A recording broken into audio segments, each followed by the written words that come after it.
Hi, I'm Terry.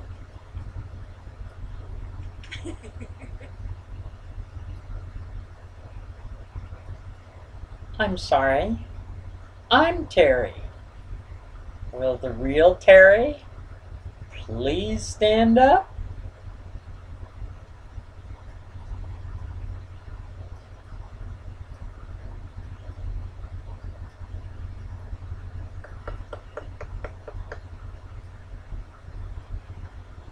Welcome to a discussion of virtual learning spaces. What I'm trying to show here is the technology, the state of the art of technology, where we can really go. Now, the introductory avatar that I clicked on that initially said, "Hi, I'm Terry," is 15-year-old technology. When we're creating learning spaces, we want to use, or at least learn how to adapt, newer technologies. Why would we want to develop something that's 15 years old? I've been in this business and evaluating learning environments for a long time. I used this avatar type display 15 years ago. Now, wouldn't you think that we in the learning environment would be a little bit more current? What I want to demonstrate today is a more current state of the art. Now, there are lots of things we can develop further in the virtual environment, but at least what we have today is far better than this little icon we have over here. Now, you'll also notice that I've integrated the campus pack from Kaplan University. So, using my personal learning space in the campus pack, I can use that as my basis for presentation like I'm doing now. Right now I'm doing a wiki that I created specifically for this purpose.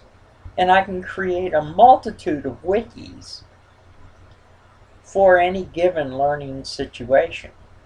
So I find this very interesting in that you can see incorporation of Web 2.0 into something that is getting into Web 3.0. From an education aspect, we want to stay up with this technology. And we want to continue to evolve our learning technologies and learning environments to make them better. There is no reason on this earth to play with old technology. We need to get up with the future and join the 21st century. Okay, the first thing I really want to talk about here are the mindsets of virtual reality. This is something that people who have never lived in a virtual reality environment cannot really understand. We're used to a physical environment where there is only one reality for each individual person. That's it. When we go into virtual spaces, we can actually maintain a multitude of realities. We obviously have the physical reality where we're sitting at a computer physically, but through that computer we can generate a multitude of virtual realities. We have to be able to think in terms of multiple realities. I know this sounds a little bit schizophrenic or whatever, but once we can grasp the concept of operating in multiple reality channels, one of which is physical, and then we can have any number of virtual realities, it starts to make sense. The best way I can describe this is through virtual PCs. So let's go take a look at a virtual PC and see if this makes sense. Okay, what you see here, you see a base system with an operating system. That is the physical computer that's actually running. But then look at the windows that are open. There you'll see 4 virtual PCs, each one running a different operating system simultaneously. So we have our base system, and then there are 4 virtual realities. So here it's very easy to understand the concept of multiple virtual realities. We have the physical, and then 4 virtuals all running simultaneously. This is the way we need to start thinking when we're dealing with virtual learning spaces. We're no longer a single reality. We have multiple realities. Our mind needs to operate in those multiple realities simultaneously, much as you see here on this screen with virtual computers. Now, what you really don't see is down on the taskbar there are 2 more virtual computers running. So we have a grand total of 6 virtual computers all running simultaneously within the physical reality. Once this concept makes sense, now we can understand virtual learning environments.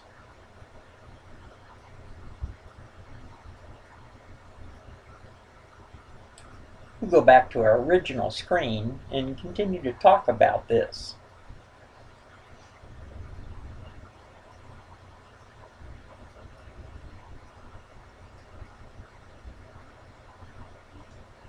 I'll go back to my home page here briefly.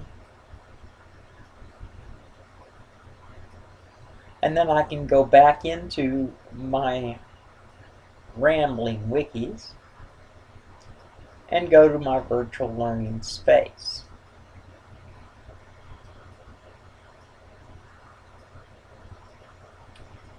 Alright, once we grasp multiple realities, then it makes sense that we cannot develop a virtual learning space that is a replication of the physical classroom of the 20th century and before. We need to start thinking in providing virtual realities, multiple virtual realities for our students. Here's where things go awry. A lot of colleges and universities are trying to replicate exactly their physical learning space. They've gone to great lengths. My God. University of North Carolina, Chapel Hill spent weeks just trying to replicate the clock tower. And they were so thrilled when they got the clock to work. How crazy is that? Now, what does this do to contribute to multiple virtual realities? Absolutely nothing. And then I saw another virtual classroom that had desks and chairs. Do they really think that we are going to virtually write to take notes? No. we're merging a physical reality where we take notes in the physical and a virtual reality channel where we operate with a social presence. So the whole idea is we generate a social presence representing each individual in the virtual space. What they do in the physical space is up to them. For all we know, they could be sitting in the physical reality having a cerveza. So we can't control their physical reality within the virtual reality. We just have to make sense that multiple channels is the way we have to think, with multiple realities. And each one of our students needs to have a virtual reality space. So we don't create classrooms exactly like we're used to with the 20th century. In a 21st century, we provide each one of our students with their own virtual learning space where they can do their thing. Let me back out just for a sec to show you. I backed out a little too far. As you can see, we can go right through walls. That makes more sense now if we're dealing virtual. Let's go back into our classroom. Here we are. You'll notice there are no tables and chairs.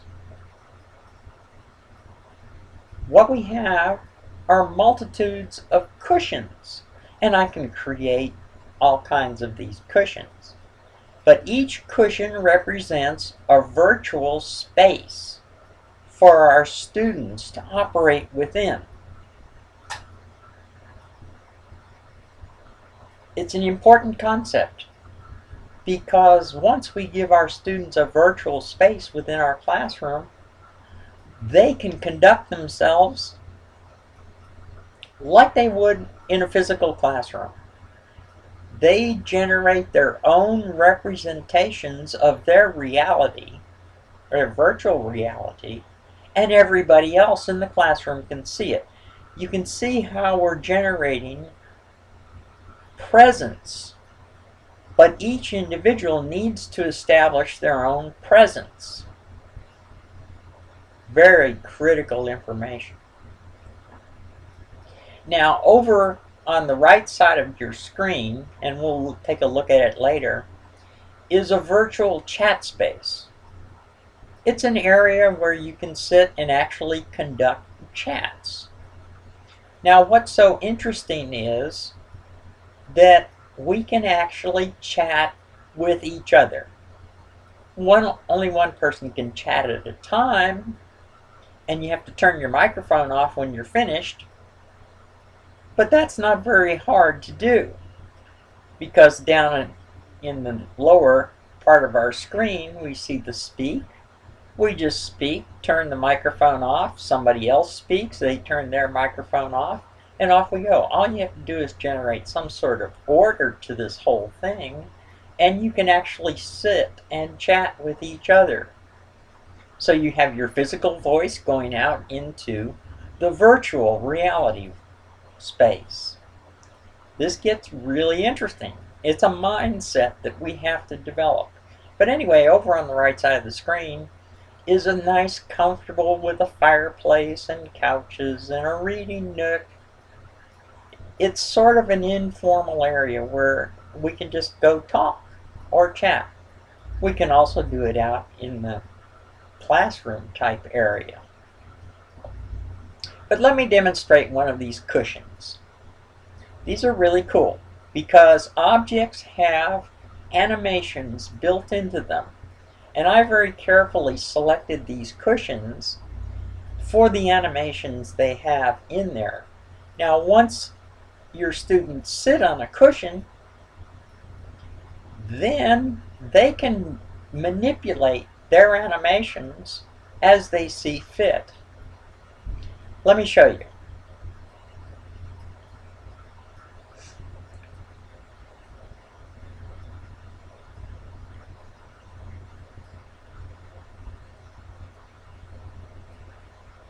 Boom.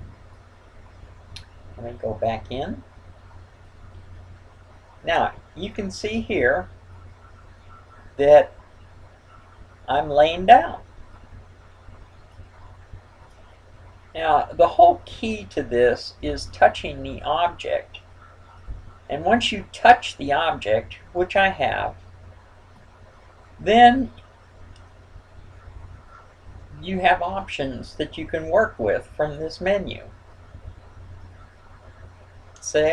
Let's say I want to be sitting there doing a laptop. No problem.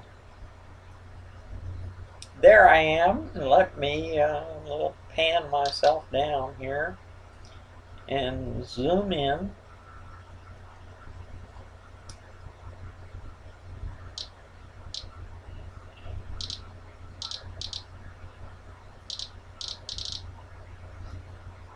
Sometimes this takes a while to get used to this, the interface. And I'm still working with the interface. I've only been working with this thing for a week.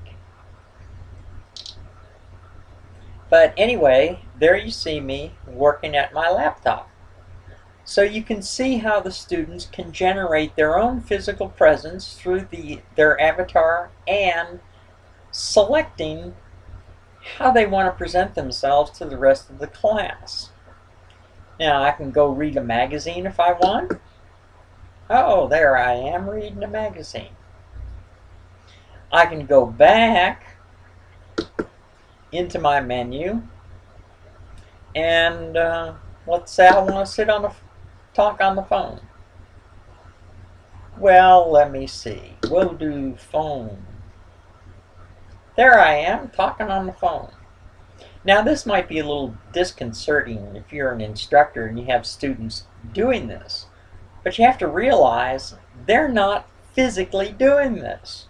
They're presenting a virtual reality doing something. In the physical reality, they're doing something completely different, although they might be talking on the phone.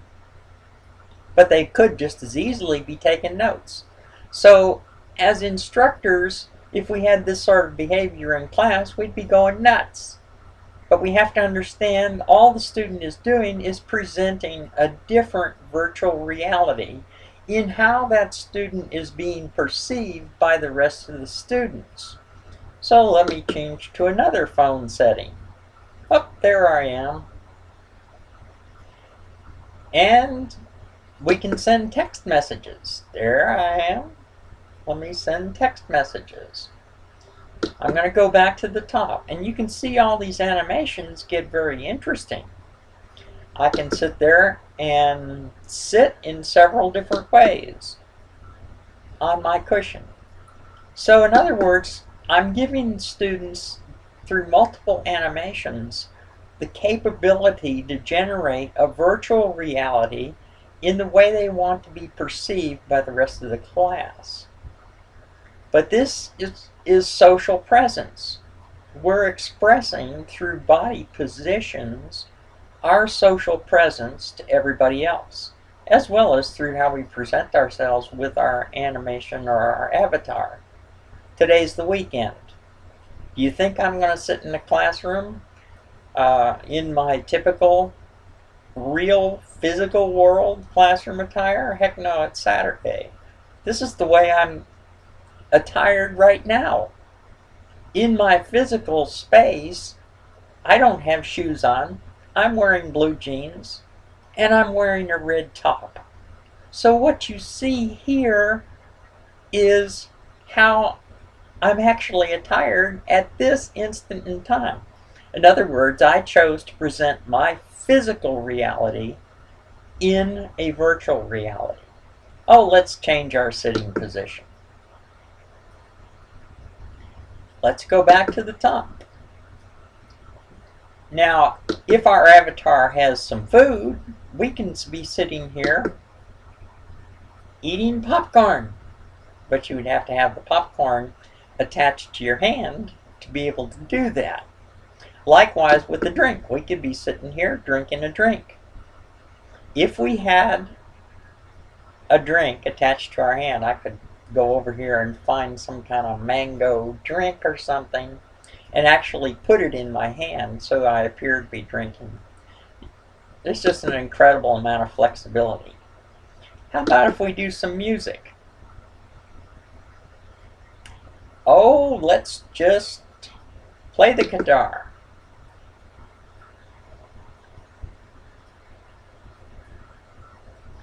Now eventually our guitar will actually appear. You can see it slowly starting to appear right now. But it's actually a 6-string guitar that will appear.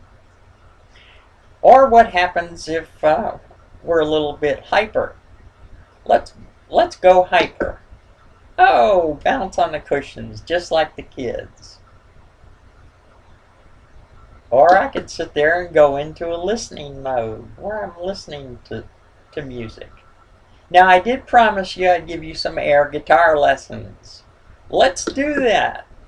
Da, da, da, da, da. So you can see I can present myself in many, many different ways. And what I've done is given the students quite a bit of options in creating their virtual presence, but you can see I've also limited what they can do. Well, we'll go back and just do a sit.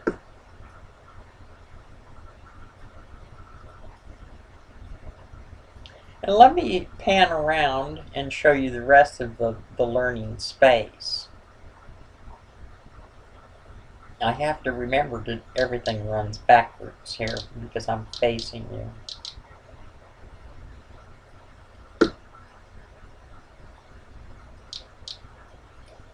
So you can see over here we have a couple of couches, we have a fireplace, we have a nice little cozy western motif.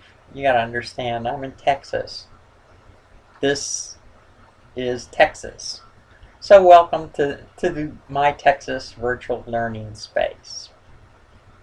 Let me go stand up, turn around a little bit, and you can see that I'm actually talking and my avatar is actually providing gestures, and those gestures are related to what I'm saying. So in other words, this interface is a little bit intuitive. And you can see those couches. These couches also have animations. Not quite as many as these nice little cushions. But you can see how virtual spaces are created nowadays. I better walk out of here. You can see we can put our physical body right through objects. So not all objects are solid. Let me pan up. Move my camera up just a little bit. Pan up. You can see I can work from several different angles. I can shift my camera around to several different locations.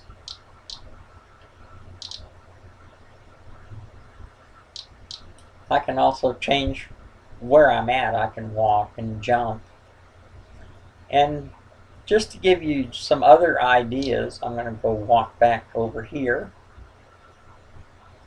Now, as an instructor, I can create multiple interactions socially. How about if I just say, you? I can point. I can clap.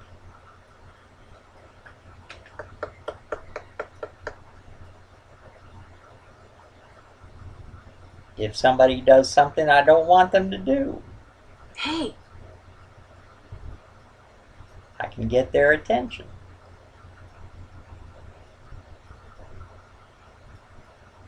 I can say yes to them, give them affirmation.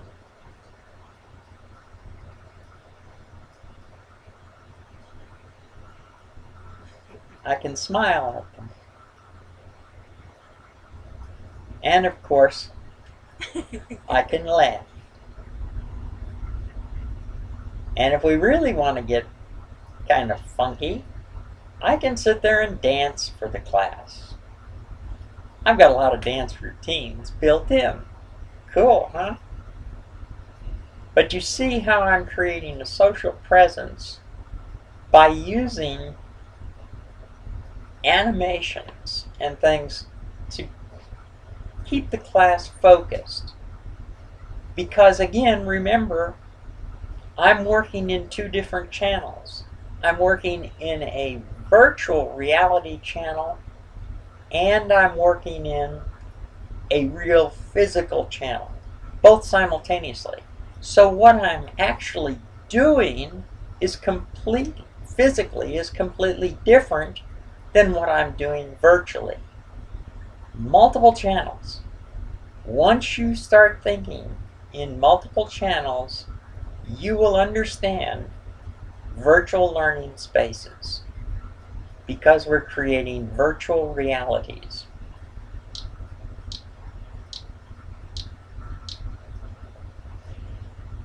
I still think this is so cool that I've been able to integrate Campus Pack entirely, real time, right here. This is so unbelievably cool.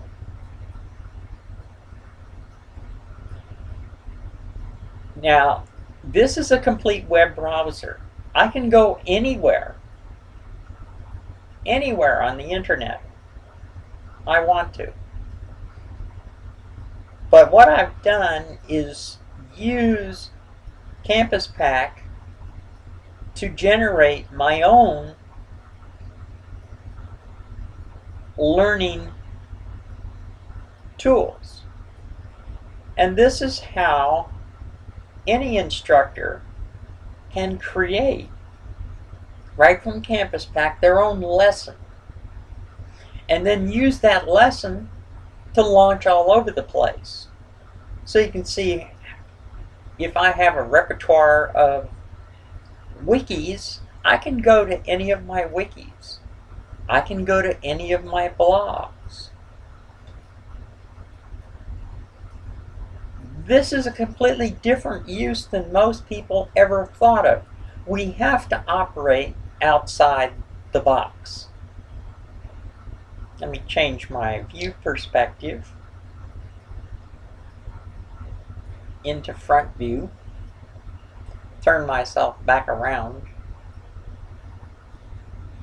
You can get a little dizzy when you turn yourself back around. Now, it takes a little while to get used to how to operate your avatar, and I still haven't mastered it, because in this particular situation I've only been working with this for a little over a week, and in creating virtual spaces, figuring out how I'm going to do this so that I can present something that can demonstrate thinking outside the box.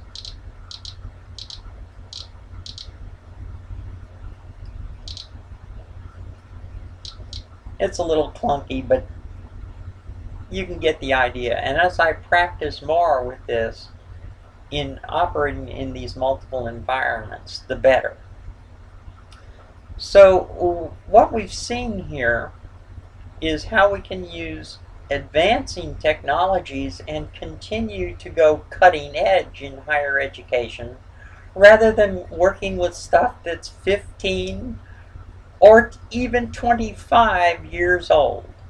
Our threaded discussions, that's 25-year-old technology. I fielded a threaded discussion, an operational threaded discussion prototype in 1987. And yet threaded discussions are the backbone of what we use in 2012. Now, threaded discussions are good. They're very good for learning. But think of using your synchronous seminars in a virtual learning space such as this. This can be a tremendous amount of fun.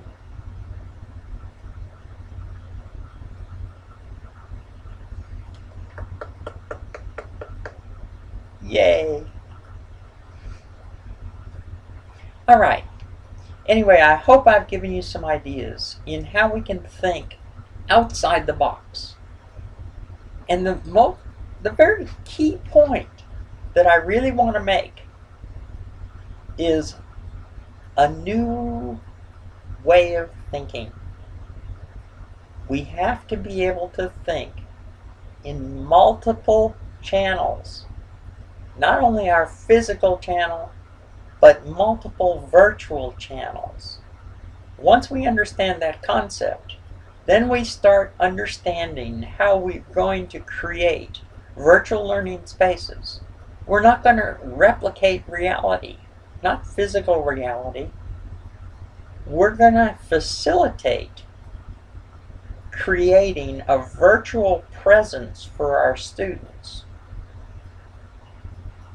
And that virtual presence is something totally different than any physical reality, because we can literally defy gravity. I can fly. I can go up. I can go back down. And now I'm back on the ground again.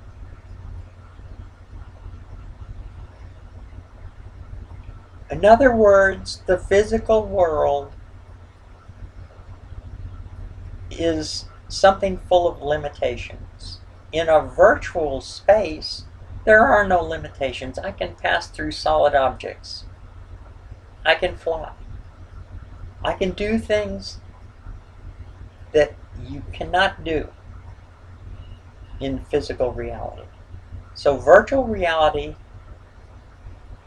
you have to throw your whole concept of physics out the window, because anything goes. And that's one thing, and something very important to remember. We're generating a completely new, never been done before social presence.